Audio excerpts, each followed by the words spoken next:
Good morning guys. तो चलिए start करते हैं आज के यानी कि 10 जुलाई के इंपॉर्टेंट करंट अफेयर्स को। आज का पहला इंपॉर्टेंट प्रश्न ये रहा आपके सामने। अभी हाल ही में गुरु दक्षिणा नाम से एक योजना है, इसको शुरू किया है। किसने शुरू किया? तो आंसर होगा उत्तर प्रदेश ने। तो अभी उत्तर प्रदेश सरकार ने मुख्यमंत्री शिक्षक कैशलेस चिकित्सा योजना को शुरू किया और उत्तर प्रदेश के जो मुख्यमंत्री हैं योगी आदित्यनाथ, उन्होंने इस योजना का नाम रखा है गुरु दक्षिणा।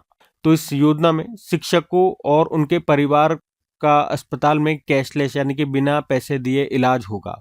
तो इस योजना का मुख्य उद्देश्य यही है, शिक्षकों को इलाज के खर्च की चिंता से मुक्त करना, ताकि शिक्षक पूरी तरह बच्चों की पढ़ाई पर ध्यान दे सके। इसके लिए सरकार कितना खर्च करेगी? तो सरकार हर साल लगभग 447 करोड़ रुपए का बीमा प्रीमियम देगी, यानी कि एक शिक्षक पर एवरेज 3,000 रुपए हर साल प्रीमियम खर्च होगा। मतलब शिक्षकों को कोई भी प्रीमियम नहीं देना है। तो इससे क्या फायदा मिलेगा? जो स्थायी शिक्षक है जिनकी सैलरी 10,000 रुपए से ज्यादा है, उनको एक तो 10 लाख रुपए का जीवन बीमा मिलेगा, 1 करोड़ रुपए का दुर्घटना बीमा, 1 करोड़ स्थायी विकलांगता बीमा, लगभग 1.5 करोड़ रुपए हवाई दुर्घटना बीमा, और बच्चों की पढ़ाई और बेटे की शादी के लिए अतिरिक्त सहायता दी जाएगी। ठीक है, तो ये है मुख्यमंत्री शिक्षक कैशलेस चिकित्सा योजना। इसको नाम दिया है गुरु दक्षिणा। इसको शुरू किया उत्तर प्रदेश सरकार ने। अब यूपी की बात है तो ये रहा मैप में यूपी।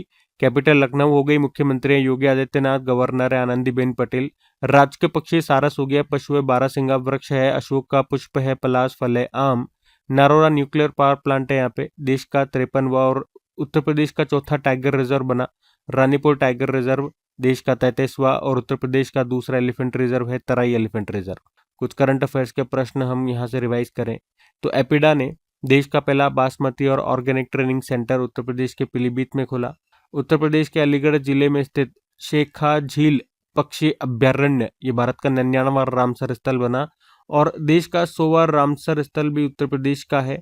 कौन सा? ये बलिया जिले में स्थित सुरहाताल, जिसे जयप्रकाश नारायण पक्षी अभ्यारण्य कहते हैं। ये देश का 100वां रामसर साइट बना था। इसके अलावा नॉर्थ टेक सिंपोजियम 2026 का आयोजन हुआ था प्रयागराज यूपी में। रक्षा मंत्री राजनाथ सिंह ने लखनऊ में नौसेना शौर्य वाटिका का उद्घाटन किया था। उसके अलावा उत्तर प्रदेश के मुख्यमंत्री योगी आदित्यनाथ ने 9 जून को लखनऊ में प्रोजेक्ट गंगा शुरू किया। अंतर्राष्ट्रीय यात्रा के लिए इजी कनेक्ट मॉडल के तहत शामिल होने वाला भारत का पहला शहर बना वाराणसी। रक्षा मंत्रालय ये national military drone technology hub कहाँ पर विकसित करेगा? IIT कानपुर। उत्तर प्रदेश सरकार ने मुख्यमंत्री कन्या सुमंगला योजना शुरू की थी। और उत्तर प्रदेश की राजधानी लखनऊ का जो चौधरी चरण सिंह इंटरनेशनल एयरपोर्ट है, ये देश का पहला एयरपोर्ट बन गया जिसे ईट राइट कैंपस का सर्टिफिकेट मिला फसाई के द्वारा। ठीक है, तो यूपी से ये सारे लेटेस्ट करंट अफेयर्स के प्रश्न है, ध्यान में रखना। अगला प्रश्न देखते हैं। फिर अगले में पूछ रहे हैं, हाल ही में उस्ताद बिस्मिल्लाह खान युवा पुरस्कार 2025 के लिए किसे चुना गया? तो आंसर होगा आचार्य रणछोड़ लाल गोस्वामी। इससे वो वाला नाम याद आ गया, 3 इडियट्स वाला, रणछोड़ दास छाछड़ क्या था, तो याद रह जाएगा अब ये नाम भी वैसे आपको।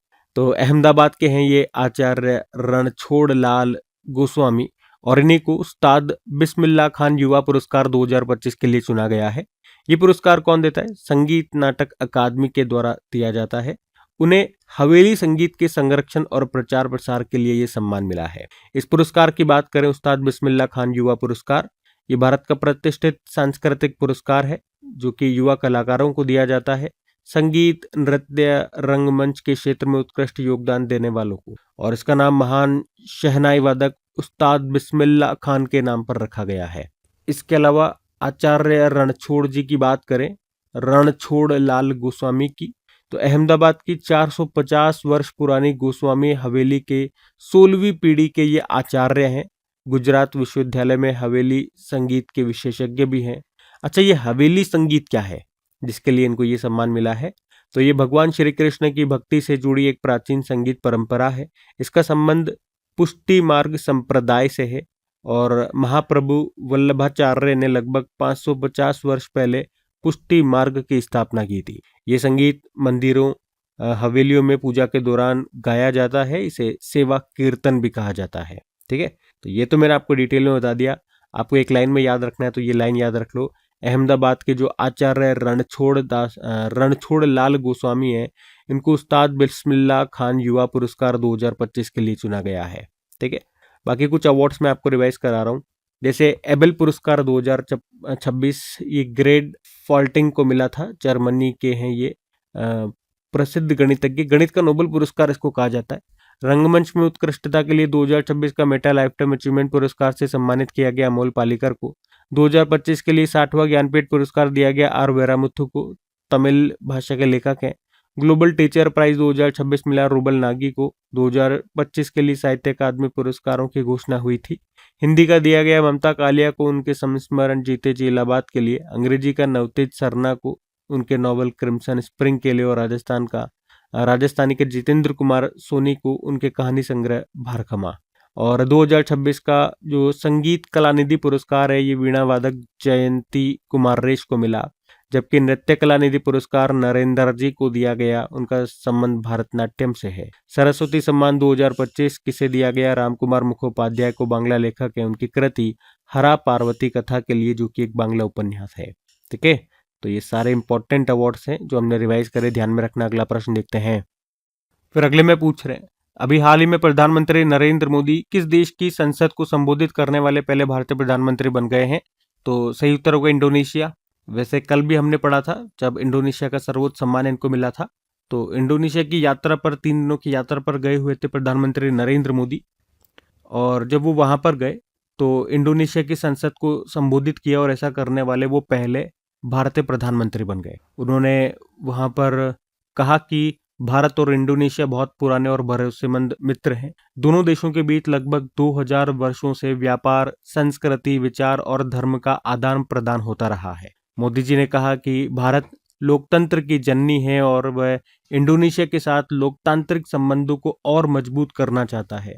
उन्होंने भारत के आदर्श वसुदेव कुटुंबकम, पूरी दुनिया एक परिवार है, और इंडोनेशिया के आदर्श भिन्नेका तुंगल इका, यानी कि विविधता में एकता को दोनों देशों की साझेदारी का आधार बताया। और दोनों देशों का लक्ष्य भविष्य में और तेजी से विकास करना है।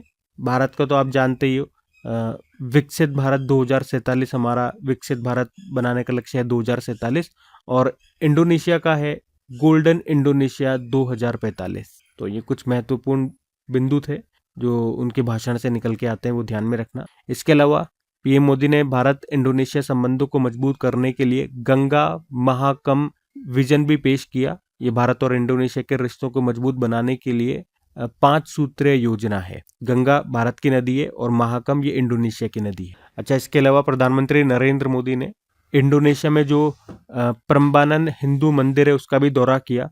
ये प्रम्बानन मंदिर, याद रखना, इंडोनेशिया का सबसे बड़ा हिंदू मंदिर है, और कंबोडिया में जो अंकोर वाट का मंदिर है ना, उसके बाद दक्षिण पूर्व एशिया का ये दूसरा सबसे बड़ा हिंदू मंदिर परिसर है, जो कि हमारे जो हिंदू भगवान है त्रिमूर्ति, यानी कि भगवान शिव, भगवान विष्णु और भगवान ब्रह्मा को समर्पित है। ये 1991 में यूनेस्को विश्व धरोहर सूची में भी इसको शामिल किया जा चुका। अच्छा, इतना ही नहीं, अब वहां पर जब ये गए, ये सारी बातें हुई, उनको सम्मान मिला, तो भारत और इंडोनेशिया के बीच में कुछ समझौते भी हुए। डिफेंस सेक्टर के कुछ महत्वपूर्ण समझौते मैं आपको बता रहा हूँ। जैसे कि भारत इंडोनेशिया को लगभग $200 मिलियन की 2 ब्रह्मोस मिसाइल बैटरी देगा, और जो एक मिसाइल बैटरी होती है ना, उसमें 4 लॉन्चर होते हैं, 12 तैयार रेडी टू फायर मिसाइलें होती हैं, रडार, वाहन और अन्य जरूरी उपकरण इसमें शामिल होते हैं। आपको बताए, ब्रह्मोस खरीदने वाला इंडोनेशिया, मतलब भारत से खरीद रहे हैं ये। भारत अभी तक 3 देशों को ब्रह्मोस मिसाइल बेच चुका है। पहला था फिलीपींस, दूसरा बना था वियतनाम, और अब तीसरा है इंडोनेशिया। अच्छा, इसके अलावा इंडोनेशिया भारत की अस्त्र MK1 मिसाइल खरीदने वाला ये दुनिया का पहला विदेशी देश बन गया है। अस्त्र MK1 मिसाइल क्या है? तो आप कहोगे ये हवा से हवा में मार करने वाली एयर टू एयर मिसाइल है, जो दुश्मन के लड़ाकू विमान को हवा में ही नष्ट कर देती है। आप कहोगे ये beyond visual range air to air missile है। बियॉन्ड विजुअल रेंज मतलब जहां तक आप देख सकते हो ना, ये उससे आगे देख सकते। रेंज इसकी है लगभग 110 किलोमीटर दूर तक ये जा सकती है। स्पीड 4.5 मैक इसकी स्पीड है, मतलब साउंड की स्पीड से 4.5 टाइम्स ज़्यादा तेज है ये। अच्छा, इसके अलावा भारत और इंडोनेशिया ये मिल करके इंडोनेशिया में जो साबांग बंदरगाह है उसको भी डेवलप करेंगे। साबांग बंदरगाह ये इंडोनेशिया के सुमात्रा द्वीप के उत्तरी छोर पर स्थित है। ये बंदरगाह आप कहोगे मलक्का जल डमरू मध्य के पास में। ठीक है, तो ये सारी बातें इंडोनेशिया से निकल के आती है। मैं इंडोनेशिया एक बार ले चलता हूँ आपको। ये रहा मैप में इंडोनेशिया कल भी देखा था हमने, कैपिटल जकार्ता है, यहीं पर आपको आसियान का मुख्यालय मिलेगा और इसकी अब नई कैपिटल होगी नुसंतारा, जो कि बोर्नियो द्वीप पर है। सुमात्रा द्वीप यहीं पर है, जावा द्वीप है, बोर्नियो द्वीप है। भारत और इंडोनेशिया के बीच में कौन कौन सा मिलिट्री एक्सरसाइज होता है? तो समुद्र शक्ति होता है, गरुड़ शक्ति होता है। कुछ प्रमुख ज्वालामुखी जो अक्सर न्यूज में रहते हैं, जैसे Mount Merapi, Mount Semeru, Mount Krakatoa, Mount Ibu, Mount Lewotobi Laki Laki ज्वालामुखी, माउंट डुकोनो ज्वालामुखी। साउथ ईस्ट एशिया की पहली हाई स्पीड रेल वूश, ये भी लॉन्च हुई थी इंडोनेशिया में।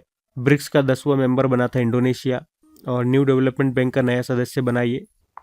और 16 वर्ष से कम उम्र के बच्चों के लिए सोशल मीडिया को बैन कर दिया इन्होंने।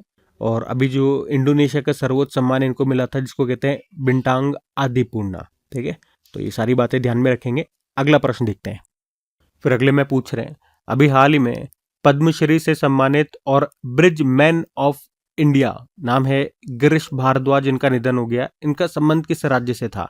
तो आंसर होगा कर्नाटक। तो भारत के प्रसिद्ध अभियंता यानी कि इंजीनियर थे गिरीश भारद्वाज। अभी 76 वर्ष की आयु में कर्नाटक के सूलिया में इनका निधन हो गया। कर्नाटक से बिलोंग करते थे ये। उन्हें ब्रिज मैन ऑफ इंडिया और सेतु बंधु के नाम से जाना जाता था। भारत सरकार ने 2017 में पद्मश्री से उनको सम्मानित किया था। मैकेनिकल इंजीनियर थे वो। उन्होंने अपना जीवन दूर दराज गांव के लिए सस्ते झूलते पुल यानी कि सस्पेंशन ब्रिज बनाने में अपना पूरा जीवन लगा दिया। लगभग 127 पुल उन्होंने बनाए। उनका जो पहला पुल था वो 1989 में उन्होंने बनाया था। दक्षिण कन्नड़ के आरंबुर में पाइस्वनी नदी पर उन्होंने बनाया था। ठीक है, तो एक लाइन ये भी याद रखना, ब्रिज मैन ऑफ इंडिया किन्हें कहा जाता है या सेतु बंद के नाम से कौन फेमस थे, जिनका हाल ही में निधन हो गया? गिरीश भारद्वाज। अब निधन वाला प्रश्न है, आज मैं आपको निधन वाले नाम रिवाइज नहीं करवा रहा। आज कुछ इंपॉर्टेंट नाम मैं आपको बता रहा हूँ, ये आपको पते होने चाहिए। जैसे moon man of India M Annadurai को कहा जाता है। Missile man of India APJ Abdul Kalam. Missile women of India Tessy Thomas. Rocket man of India K Sivan. Cyclone man of India Mrityunjay Mohapatra. Toilet man of India Bindeshwar Pathak. Ice cream man of India Raghunandan Kamath. Bharat में super computer के जनक कहे जाते हैं Vijay Bhatkar. Mango man of India Kaleemullah Khan. Radio man of India Ram Singh Bodh. और water man of India Rajendra Singh. Tiger man of India Kailash Sankhla. Bird man of India doctor Salim Ali. और library man of India PN Panikkar को कहा जाता है। ठीक है, तो ये सब ध्यान में रखना। ये सब वो नाम है जो आपके न्यूज में रहे थे। ठीक है, अगला प्रश्न हम देखते हैं। फिर अगले में पूछ रहे हैं, हाल ही में नेशनल क्राइम रिकॉर्ड्स ब्यूरो का निदेशक किसे नियुक्त किया गया? तो आंसर होगा अमित गर्ग को। तो अमित गर्ग अभी राष्ट्रीय अपराध record bureau national crime record bureau का डायरेक्टर इनको नियुक्त किया गया है। ये जो नेशनल क्राइम रिकॉर्ड ब्यूरो होता है ना, इसका काम क्या होता है? पूरे भारत में अपराध से जुड़े आंकड़े यानी कि क्राइम डेटा इकट्ठा करना और उनका विश्लेषण करना। अच्छा, इनके अलावा भी पुलिस अनुसंधान एवं विकास ब्यूरो का भी डायरेक्टर जनरल बनाया गया आलोक कुमार मित्तल को। तो ये भी एक अपॉइंटमेंट है। बाकी कुछ और इंपॉर्टेंट अपॉइंटमेंट्स मैं आपको रिवाइज करवाता हूँ 2026 के। जैसे अभी भारतीय महिला हॉकी टीम के नए कोच बने सोजर्ड मारिजने, नीदरलैंड से हैं। भारतीय खाद्य निगम फूड कॉर्पोरेशन ऑफ इंडिया के CMD बने रविंद्र कुमार अग्रवाल। चमड़ा निर्यात परिषद, इसके अध्यक्ष बनते रमेश कुमार जुनेजा। परमाणु ऊर्जा नियामक board atomic energy regulatory board के अध्यक्ष बने AK बालासुब्रमण्यम। नितिन नवीन पटना बिहार से हैं, बीजेपी के सबसे युवा राष्ट्रीय अध्यक्ष और 12वें नंबर के बने थे। नीति आयोग के नए CEO, इसका एडिशनल चार्ज अतिरिक्त प्रभार दिया गया नीति छिब्बर को। Institute of chartered accounts of India के अध्यक्ष बने प्रसन्ना कुमार। और इंडियन आर्मी के अभी नए, अच्छा ये जो धीरज सेठ है ना, ये तो हमारी भारतीय सेना के नए प्रमुख आर्मी चीफ बन गए हैं अभी 1 जुलाई से ही। आप बताओ अभी वाइस चीफ कौन बन गए? ठीक है, ये प्रश्न आपके लिए होगा क्योंकि धीरज सेठ तो अब आर्मी चीफ बन गए हैं, चीफ बन गए। बाकी अभी जो भारत है ये 18वें ब्रिक्स समिट को होस्ट कर रहा है इस साल और इसमें भारत के शेरपा बने सुधाकर दलेला। देश की पहली खुले तौर पर क्वीर राज्यसभा सांसद चुनी गई मेनका गुरुस्वामी पश्चिम बंगाल से हैं। मणिपुर की पहली महिला उप मुख्यमंत्री बनी नेमचा किपगेन।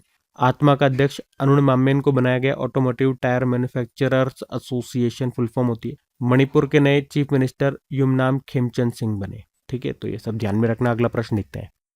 फिर अगले में पूछ रहे हैं, अभी हाल ही में डिजिटल लर्निंग प्लेटफॉर्म है ट्राइब एक्स, इसको किसने लॉन्च किया? जनजातीय मामलों के मंत्रालय ने। तो केंद्रीय जनजातीय मामलों के जो मंत्री हैं जुएल ओराम जी, इन्होंने अभी ट्राइब एक्स को लॉन्च किया है। ट्राइब एक्स क्या है? ये भारत का पहला डिजिटल लर्निंग प्लेटफॉर्म है जिसे जनजाति यानी कि आदिवासी कला, संस्कृति, भाषा, पारंपरिक ज्ञान को सहेजने और दुनिया तक पहुंचाने के लिए बनाया गया है। इसे क्यों शुरू किया गया? तो भारत की आदिवासी कला, संस्कृति और भाषाओं को सुरक्षित रखना इसका उद्देश्य है। युवाओं और शोधकर्ताओं को आदिवासी ज्ञान सीखने का अवसर देना, आदिवासी कारीगरों और विशेषज्ञों को सीधे छात्रों और दुनिया से जोड़ना, भारत की जनजातीय विरासत को वैश्विक पहचान दिलाना इसका मुख्य उद्देश्य है। और अभी जो जनजातीय मामलों के जो मंत्री हैं जुएल ओराम, इन्होंने इस प्लेटफॉर्म को अभी उड़ीसा के भुवनेश्वर से लॉन्च किया है। ठीक है, तो ये पॉइंट ध्यान में रखना। अगला प्रश्न देखते हैं। फिर अगले में पूछ रहे हैं, हाल ही में टाइम आउट की दुनिया के 10 सबसे खुशहाल शहरों के वर्ष 2026 की सूची में शामिल एकमात्र भारतीय शहर कौन सा है? तो आंसर होगा जयपुर।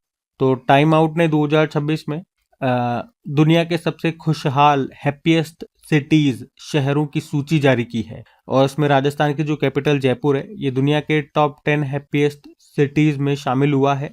वैश्विक स्तर पर अगर आप देखोगे तो इसे 6ठा स्थान मिला है। तो टॉप पर कौन है? इंग्लैंड का जो बाथ शहर है वो इसमें पहले स्थान पर है। ठीक है, अब इसी तरह से कुछ और रैंकिंग्स मैं आपको बताता हूँ जिसमें भारत का स्थान और टॉप पर कौन है ये हम देखेंगे। जैसे भ्रष्टाचार धारणा सूचकांक करप्शन परसेप्शन इंडेक्स आया था, भारत 91 पे है, टॉप पर डेनमार्क है। मानव विकास सूचकांक ह्यूमन डेवलपमेंट इंडेक्स में भारत 130 पे है, टॉप पर आइसलैंड हो गया। ग्लोबल जेंडर गैप इंडेक्स में भारत 131 पे है, टॉप पर आइसलैंड हो गया। सस्टेनेबल डेवलपमेंट गोल इंडेक्स में भारत 94 पे है, टॉप पर फिनलैंड हो गया। वर्ल्ड कॉम्पिटिटिवनेस रैंकिंग में भारत 41 पे है, टॉप पर स्विट्जरलैंड हो गया। ग्लोबल इनोवेशन इंडेक्स में भारत 38 पे है, टॉप पर स्विट्जरलैंड है। ग्लोबल पीस इंडेक्स में भारत 127वें स्थान पर है, टॉप पर आइसलैंड हो गया। वर्ल्ड हैप्पीनेस इंडेक्स में भारत 116वें स्थान पर है, टॉप पर फिनलैंड हो गया। ग्लोबल हंगर इंडेक्स में भारत की रैंक है 102। वर्ल्ड प्रेस फ्रीडम इंडेक्स में भारत 157 पे है, टॉप पर नॉर्वे हो गया। ग्लोबल एआई इंडेक्स में भारत तीसरे स्थान पर है, टॉप पर अमेरिका हो गया। एशिया पावर इंडेक्स में भारत तीसरे पे है, टॉप पर अमेरिका हो गया। ग्लोबल फायर पावर इंडेक्स में भारत चौथे पे है, टॉप पर अमेरिका हो गया। ग्लोबल टेररिज्म इंडेक्स में भारत 13वें स्थान पर है, टॉप पर पाकिस्तान हो गया। जलवायु परिवर्तन प्रदर्शन सूचकांक में भारत 23वें स्थान पर है, पहले दूसरे तीसरे पे कोई नहीं है, चौथे पे डेनमार्क हो गया। और ग्लोबल जेंडर गैप इंडेक्स में भारत 131 पे है, टॉप पर आइसलैंड हो गया। ऊर्जा संक्रमण सूचकांक एनर्जी ट्रांजिशन इंडेक्स में भारत 70वें स्थान पर है, टॉप पर स्वीडन हो गया। IQ एयर ने 2025 की विश्व वायु गुणवत्ता रिपोर्ट जारी की, इसमें सबसे प्रदूषित देश पाकिस्तान है, भारत 6ठे पे है। लेकिन सबसे प्रदूषित शहर गाजियाबाद कॉलोनी है और दिल्ली दुनिया की सबसे प्रदूषित राजधानी है। रेस्पॉन्सिबल नेशन इंडेक्स में भारत 16वें पे है, टॉप पर सिंगापुर है, वर्ल्ड इंटेलेक्चुअल फाउंडेशन ने जारी किया। QS world future skill index में भारत 13वें स्थान पर है, टॉप पर अमेरिका है।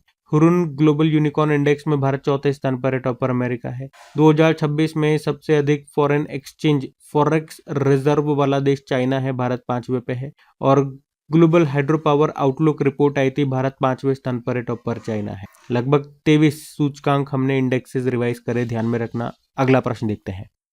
फिर अगले में पूछ रहे हैं, अभी हाल ही में किस देश के ज्येष्ठावर्ण महाविहार को UNESCO Asia Pacific heritage award 2025 से सम्मानित किया गया? तो ये नेपाल का है। तो नेपाल के ललितपुर में स्थित ज्येष्ठ वर्ण विहार एक 17वीं शताब्दी का प्राचीन बौद्ध मठ है और 2015 में जब नेपाल में विनाशकारी भूकंप आया था तो ये मठ बुरी तरह से क्षतिग्रस्त हो गया था।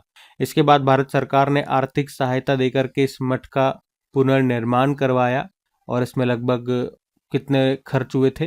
तो 13.78 करोड़ नेपाली रुपया इसमें खर्च हुआ था।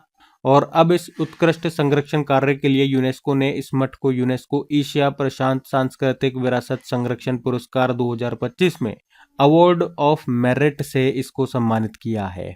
ठीक है, तो ये ध्यान में रखेंगे आप पॉइंट, यूनेस्को ने सम्मानित किया। तो यूनेस्को मतलब होता है United Nation Educational Scientific and Cultural Organization. स्थापना होती है 1945 में, headquarter Paris France. Director general है खालिद अल नानी, ये इजिप्ट से हैं। अच्छा, यूनेस्को में भारत के स्थायी प्रतिनिधि कौन है? विशाल वी शर्मा है। ठीक है, तो ये ध्यान में रखना। अगला प्रश्न देखते हैं। फिर अगले में पूछ रहे हैं, अभी हाल ही में 2000 साल पुरानी ब्राह्मी लिपि वाली सोने की अंगूठियां कहां पर खोजी गई? तो आंसर होगा थाईलैंड में। तो थाईलैंड के पेट्जाबुरी प्रांत के डोन याई थोंग जो एक पुरातात्विक स्थल है वहां पे अभी लगभग 2000 साल पुरानी सोने की अंगूठियां मिली है। कितनी अंगूठियां? 2 सोने की अंगूठियां मिली है। ये अंगूठियां एक प्राचीन मानव कंकाल के अवशेषों के साथ मिली है। पहली अंगूठी तो बिल्कुल प्लेन है, उस पर कोई डिजाइन या कुछ भी लिखा हुआ नहीं है, लेकिन जो दूसरी अंगूठी है उस पर प्राचीन भारतीय ब्राह्मी लिपि में कुछ लिखा हुआ है। क्या लिखा हुआ है? पुसार खितास। इसका मतलब होता है पुष्य द्वारा संरक्षित। इससे ये पता चलता है कि लगभग 2000 साल पहले भारत और थाईलैंड के बीच व्यापार और सांस्कृतिक संबंध थे, और विशेषज्ञों का मानना है कि ये अंगूठियां किसी प्राचीन भारतीय व्यापारी की ही हो। ठीक है, तो अब थाईलैंड में मिला है, तो ये रहा मैप में थाईलैंड, जिसे सफेद हाथियों का देश कहा जाता है। इसका पुराना नाम है सियाम। इसके साथ हम मैत्री अभ्यास, अयुत्या अभ्यास, सियाम अभ्यास करते हैं। कैपिटल बैंकॉक है, करेंसी है थाई बाहत, प्रधानमंत्री है अनुतिन चारनविराकुल। कुछ प्रश्न देखोगे आप यहाँ से तो याद रखना, एक तो ताइवान और नेपाल के बाद समलैंगिक विवाह को मान्यता देने वाला ये तीसरा देश बना था थाईलैंड। उसके अलावा 2025 में जो छठा बिम्स्टेक समिट हुआ था उसको थाईलैंड ने होस्ट किया था, और अब होस्ट कर रहा है बांग्लादेश। विश्व बैडमिंटन महासंघ का अध्यक्ष खुनिम पटामा को बनाया गया, जो थाईलैंड से है। इस पद पर आने वाली दूसरी महिला अध्यक्ष। मिस वर्ल्ड 2025 जो हुआ था 72वां संस्करण तेलंगाना में हुआ था, आपको याद होगा।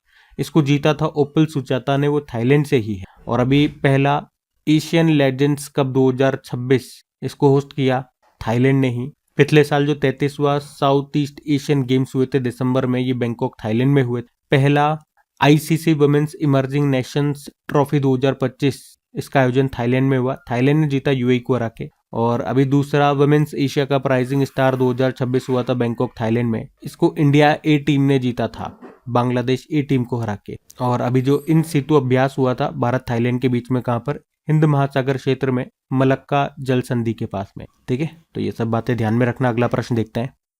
फिर अगले में पूछ रहे हैं, अभी हाल ही में अंडर 15 एशियन रेसलिंग चैंपियनशिप 2026 का आयोजन ये कहां पर हुआ? तो ये हुआ पटाया थाईलैंड में ही। तो यहाँ हम बात कर रहे हैं अंडर 15 एशियन रेसलिंग चैंपियनशिप 2026 की। अभी 27 जून से लेकर 5 जुलाई तक ये हुआ था पटाया थाईलैंड में। और इसमें भारत की बात करें, भारत ने टोटल 21 मेडल जीते, जिसमें 8 गोल्ड है, 6 सिल्वर है, 7 ब्रॉन्ज है। और इसके साथ भारत इसमें मेडल टैली में देखोगे तीसरे स्थान पर रहा। पहले स्थान पे उज्बेकिस्तान रहा है। ठीक है, इतनी सी बात आप ध्यान में रख लो। बाकी ये थी आज की हमारी करंट अफेयर्स की क्लास। और कमेंट करके जरूर बताना सेशन आपको कैसा लगा। अच्छा लगे तो प्लीज इसे अपने दोस्तों के साथ में स्टडी ग्रुप में शेयर जरूर करना। वीडियो को लाइक नहीं करा तो लाइक कर देना। बाकी डेली इनकी पीडीएफ आपको मिल जाती है। प्रैक्टिस के लिए जो मॉक टेस्ट है, क्विज आपको मिल जाता है। कहाँ पर? अपनी क्रैक एग्जाम एप्लीकेशन पे। डेली क्विज, वीकली क्विज दोनों आपको मिलती है। क्रैक एग्जाम एप्लीकेशन का लिंक नीचे डिस्क्रिप्शन बॉक्स में गिवन है। बाकी चलो अभी कल के करंट अफेयर्स का हम क्विक रिवीजन कर लेते हैं और सेशन एंड करते हैं। फिर अगले में पूछ रहे हैं कि Sourav Ganguly ICC hall of fame में शामिल होने वाले कौन से भारतीय क्रिकेटर बने? तो 12वें नंबर के बने। फिर पूछा पीएम मोदी को किस देश का सर्वोच्च सम्मान बिटांग आदि पूर्णा से सम्मानित किया गया? तो यह है इंडोनेशिया का। फिर पूछा प्रशांत महासागर में JL-3 परमाणु मिसाइल का सफल परीक्षण किसने किया? तो चाइना ने किया। फिर पूछा STC महिलाओं के सशक्तिकरण के लिए दक्षायणी योजना भी शुरू की केरल ने। फिर पूछा प्रधानमंत्री चाय श्रमिक प्रोत्साहन योजना, ये शुरू की अभी पश्चिम बंगाल ने। फिर पूछ रहे अडानी डिफेंस, ये दक्षिण एशिया का सबसे बड़ा निजी क्षेत्र का मिसाइल निर्माण केंद्र कहाँ पर विकसित करेगा? मध्य प्रदेश। फिर पूछा किस राज्य के नेचुरल हिस्ट्री म्यूजियम को भारत का 21वां डेजिग्नेटेड रिपोजिटरी घोषित किया? तो ये मिजोरम का है। फिर पूछा जापानी माचा चाय का उत्पादन करने की घोषणा करने वाला पहला भारतीय राज्य बना है Assam. Commonwealth short story prize 2026 से सम्मानित किया गया जमीर नजीर को। फिर पूछा था वन हेल्थ दृष्टिकोण के तहत राष्ट्रीय मॉक ड्रिल पशुजन्य युद्ध अभ्यास का आयोजन किया गया अभी मध्य प्रदेश में ही। बाकी चलो कल का भी होमवर्क प्रश्न देखते हैं और सेशन एंड करते हैं। तो कल पूछा था राष्ट्रीय समुद्री दिवस नेशनल मैरीटाइम डे मनाया गया, तो आंसर होगा 5 अप्रैल को। आप सभी ने प्रश्न का बिल्कुल सही उत्तर दिया। अब ये आज का आपका होमवर्क प्रश्न।